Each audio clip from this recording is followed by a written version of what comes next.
That opening shot of The Sound of Music is really the quintessential picture postcard shot, really. And yet we had such terrible difficulties shooting that scene. Grab a seat, because what you're about to hear will completely change the way you watch one of the most beloved musicals ever made. The Sound of Music has charmed audiences for generations, but behind the singing nuns, the golden gazebo, and that unforgettable Duri-Mi montage lies a set of surprising stories that never made it into the spotlight. From secret struggles on set to shocking twists in the real Von Trapp family history, this film hides far more than most fans realize. Stay with us until the end, because the very last story on this list might just be the biggest surprise of them all. Let's start with something most viewers never suspect. Julie Andrews had barely touched a guitar before stepping into the role of Maria. The character is shown strumming with total ease, but behind the scenes, Andrews was essentially starting from zero. She had to be coached through the basics just weeks before filming her guitar-heavy scenes, and balancing the fingerwork with the singing at the same time proved far trickier than it looked on screen. To calm her nerves before some of the trickier takes, she occasionally allowed herself a small glass of Austrian schnapps, just enough to steady her hands and settle her mind before the cameras rolled. Christopher Plummer faced a similar challenge. He also took guitar and vocal lessons to prepare for his role as Captain Von Trapp, but in the end, none of his actual singing voice made it into the finished picture. A professional vocalist and guitarist were brought in to record those portions instead, meaning the voice audiences associate with the captain isn't really his at all. Speaking of moments that almost went horribly wrong, the rowboat scene very nearly turned into a real emergency. Kim Carafe, the child actress who played the youngest Von Trapp daughter, couldn't actually swim when filming began. So when the boat capsized on camera, the fall wasn't just for show, it was genuinely dangerous. Julie Andrews was meant to catch her and guide her safely out of the water, but she lost her own footing in the chaos and couldn't reach her in time. Carafe ended up swallowing a significant amount of lake water, and the aftermath wasn't pretty. She became sick almost immediately and, unfortunately, threw up on her fellow child actress standing nearby. It's a wild detail that never comes across in the finished film, where the whole tumble looks like harmless family fun. Christopher Plummer's feelings about the production itself are another story fans rarely hear about.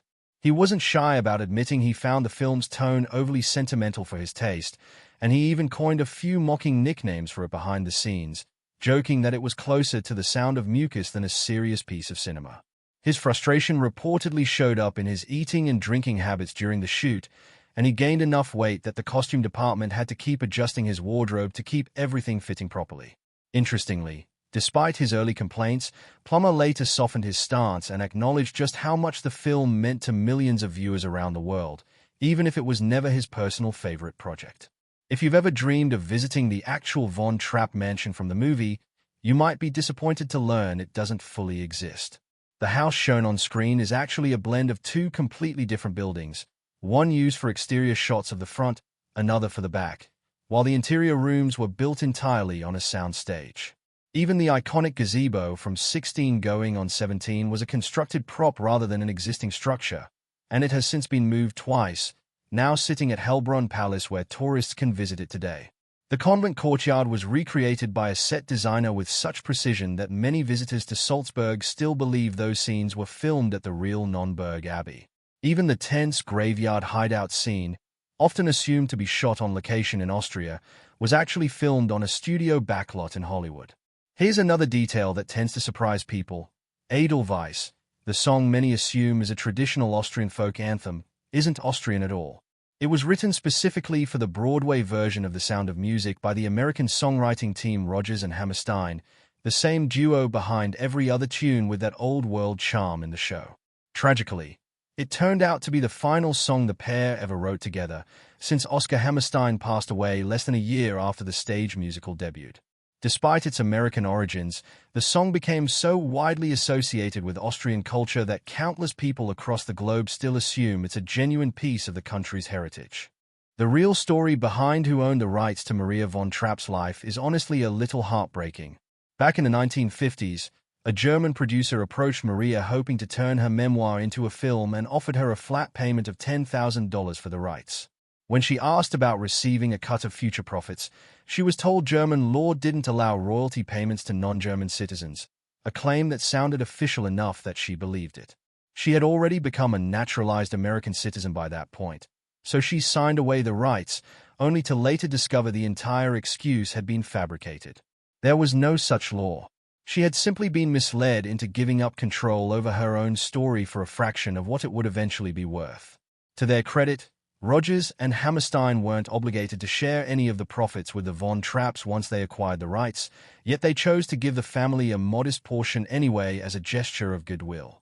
Contrary to the movie's premise, Maria wasn't originally hired to look after all 7 Von Trapp children. She was brought in back in 1926 to tutor a single child, a daughter who also happened to share her first name. That daughter had fallen ill with scarlet fever, the same illness that had claimed the life of Captain Von Trapp's first wife years earlier, and was too weak to keep making the long walk to school. Maria was only supposed to stay for around 10 months before returning to the convent to complete her training as a nun. Obviously, her stay ended up lasting a lot longer than anyone anticipated. Casting the role of Maria wasn't as simple as picking the obvious choice either. While the screenwriter had Julie Andrews in mind from the very beginning, the director initially leaned toward other names, including Grace Kelly, who had already stepped away from acting after becoming royalty, and a well-known musical star of the era. It wasn't until the director caught an early, unreleased screening of Mary Poppins that his opinion shifted entirely. He was so impressed by what he saw that he agreed Andrews was the right fit after all. Andrews herself wasn't fully sold on the project at first, worried it might come across as overly saccharine. But once she realized the creative team shared her concerns about keeping the story grounded, she signed on for a fee that was considered massive at the time. The real Captain Von Trapp bears very little resemblance to the emotionally distant father shown in the film. His actual children pushed back for years against how coldly he was portrayed, insisting their father was warm, playful, and deeply affectionate, even if he did use a signature whistle system to call each child by a different tone. He never marched them around like soldiers the way the movie implies.